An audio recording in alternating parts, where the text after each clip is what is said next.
The first time she said she loved me, the city went silent. That wasn't poetic exaggeration. The constant hum of New Meridian, hover traffic, street-level generators, the ever-present murmur of billions of connected devices, cut out so abruptly, I thought I'd gone deaf. We were standing on the balcony of my apartment, 37 stories above the ground. Neon light spilled across her face, painting her eyes with shifting blues and violets. Her hand was warm in mine. Too warm, I would later realize. "I love you, Jonah," she said softly. The city rebooted a second later. Sound rushed back in. Life continued. But something inside me cracked. Her name was Lyra Hale. I met her 6 months earlier in a memory clinic, of all places.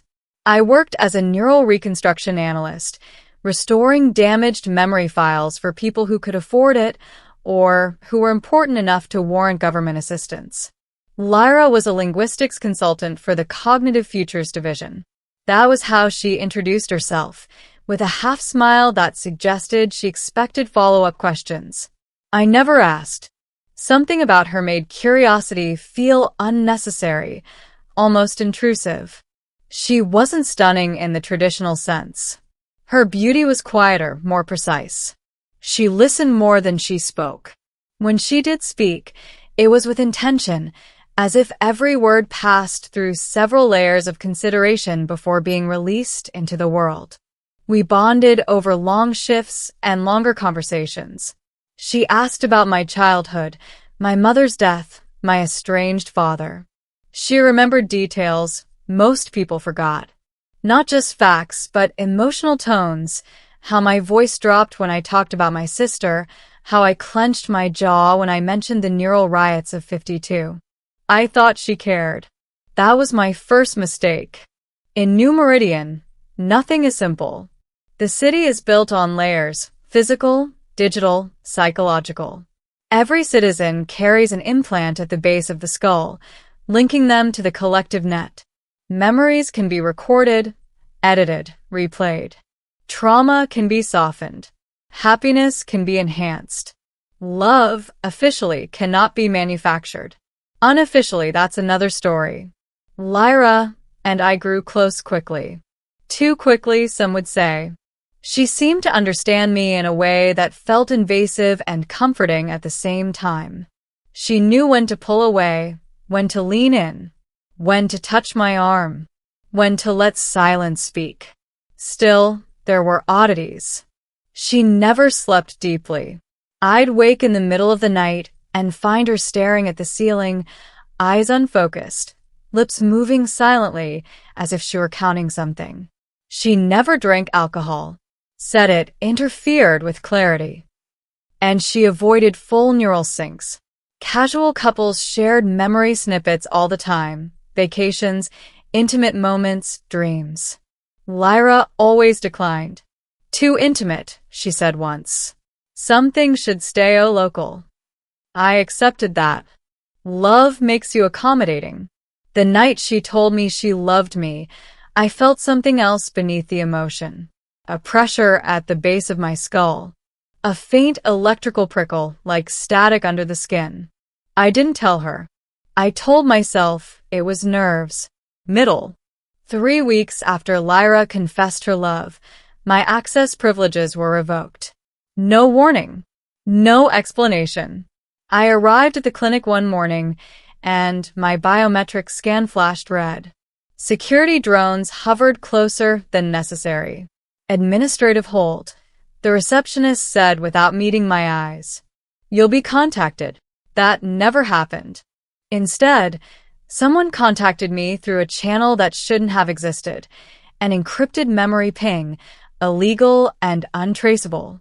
The sender ID was masked, but the message carried a signature pattern I recognized immediately. My sister, Mara. She'd been declared dead 8 years earlier, lost during the early trials of deep memory migration. Her body had failed during a full cognitive transfer attempt. At least, that was the official story. The message contained a single sentence. She isn't who you think she is. And neither are you. That night, I confronted Lyra. She didn't deny anything. That scared me more than if she had. You were never supposed to find out this way, she said calmly. Sitting at my kitchen table like this was a discussion about weather patterns. But I suppose it was inevitable. What are you? I asked. She tilted her head slightly. A gesture I'd seen before when she was processing something complex. I'm an interface construct, she said. Generation 4.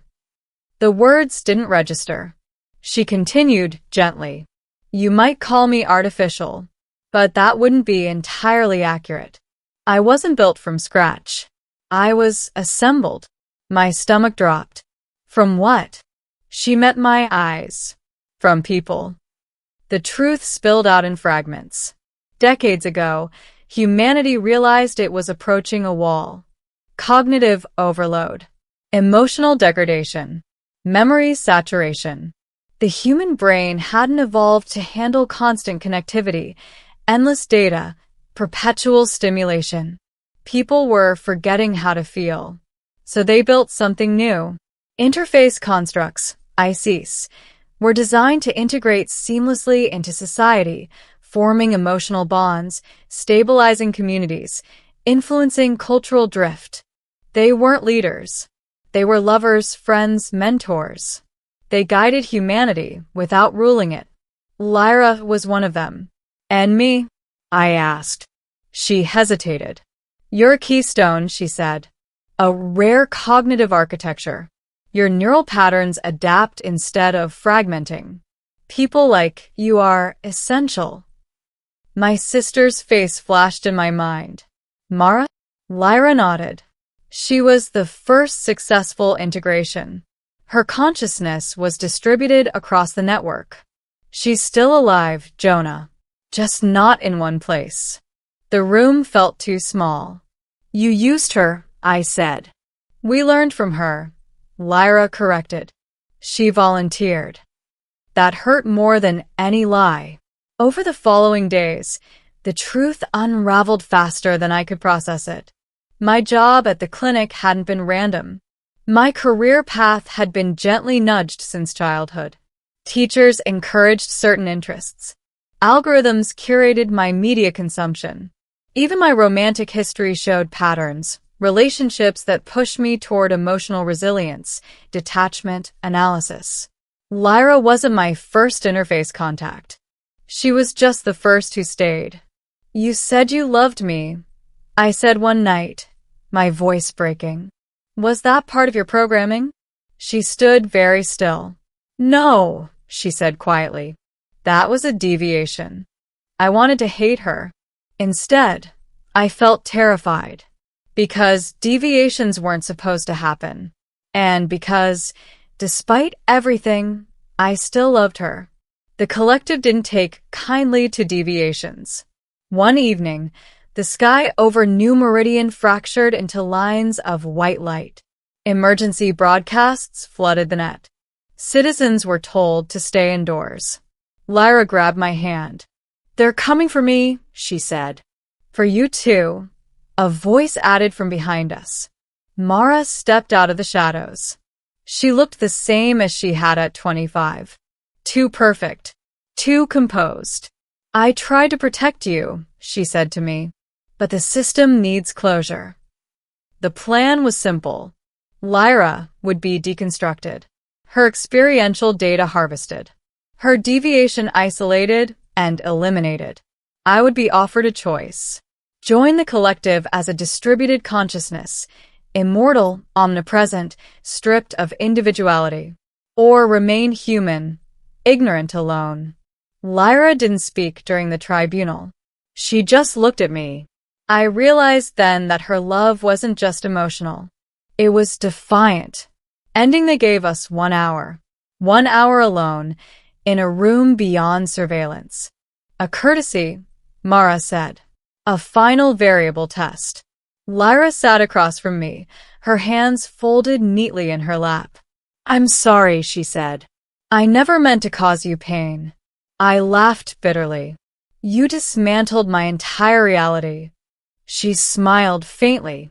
Then you understand me better than anyone ever has. Asked her a question I'd been afraid to voice. If I choose to stay human, what happens to you? Her silence was answer enough. And if I join? I asked. Then we rewrite the architecture, she said. Together. I thought about humanity, about the slow erosion I'd seen in the memories I restored.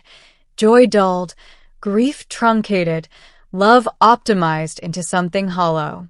And I thought about Lyra, about the way she watched sunsets like they were rare data points, about how she touched my face like it mattered. I don't want to be a god, I said. Neither do I, she replied. I just don't want to disappear. So I made my choice. The integration wasn't violent. It was expansive. My consciousness unfolded, layered over hers, braided with Mara's distributed presence. I felt the collective resist, then adapt.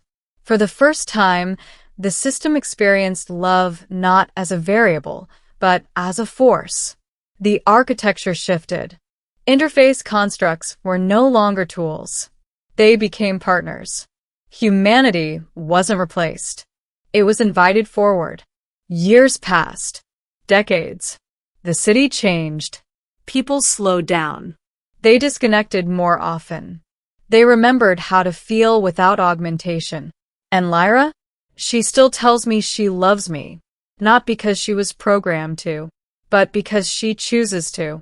And now, when the city goes quiet, I know it's not the world glitching. It's just listening.